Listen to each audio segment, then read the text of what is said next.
you wrap your lead rope around your hand when you walk your horse?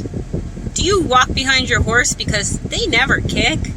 Hi, this is Kelly with Summit Riding Academy, and I'm here to remind you about safety.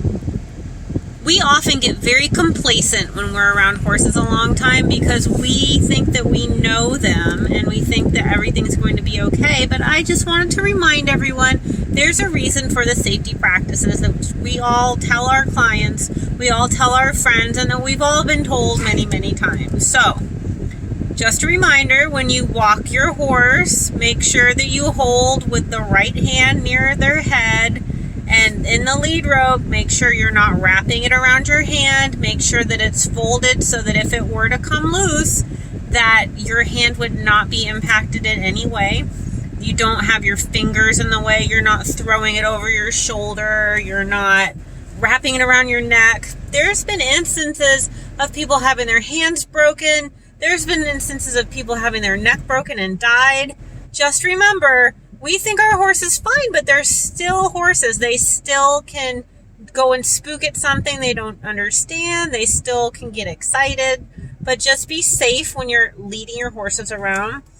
Also, if you're going to go ahead and lead two horses, make sure one of those horses is mellow. Don't lead two 2-year-olds or two high-strung horses because that's just asking for trouble.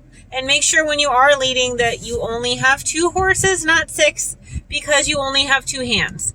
So the safe thing to do if you're going to lead 2 horses is make sure one is calm, make sure the other is not too horrible, because you honestly can't control 2 horses when they're both bad or when one is even, remotely crazy. So just remember, be safe. Don't put the lead rope around your hand, around your neck, sling it over your shoulder. These things aren't safe. So don't lead 2 horses, more than 2 horses. You only have 2 hands, okay? The other thing I wanted to remind you of is that do not run behind your horse. Do not walk right.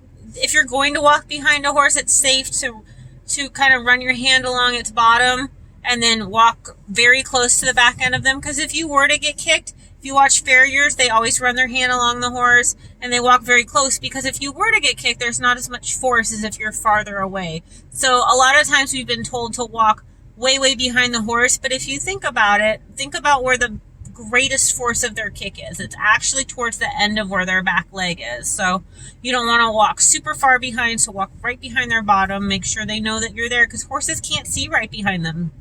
So they have the eyes on the side of their head, so they can kind of see a 360, but there's an area right dead in front of them and then right behind them that they can't see.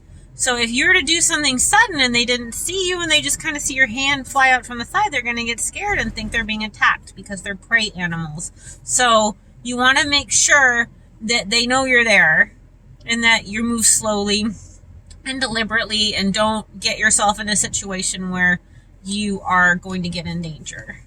Remember when you're feeding to have a flat hand. People forget this, but a lot of times we're clipping our horses, right? So we clip their muzzles so that they look fancy in the show ring, and they don't have a lot of feeling there. So a horse with more whiskers has a little more sensory perception than a horse that's been clipped.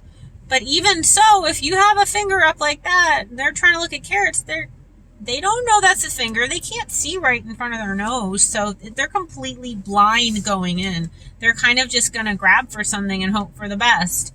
A horse that's, older and more experienced might move their lips around and taste a little bit before they bite, but you're not always so lucky. So there is a reason why we do these things. Don't just think that, I've been around horses a long time and I don't need to worry about them anymore. Yes, you do. Yes, you do. They're still horses. They still do crazy, dumb things. So make sure that you're following safety guidelines. I'm sure you know of more, and so do I, but those are the main ones when you're going to handle a horse. You want to think of just being safe.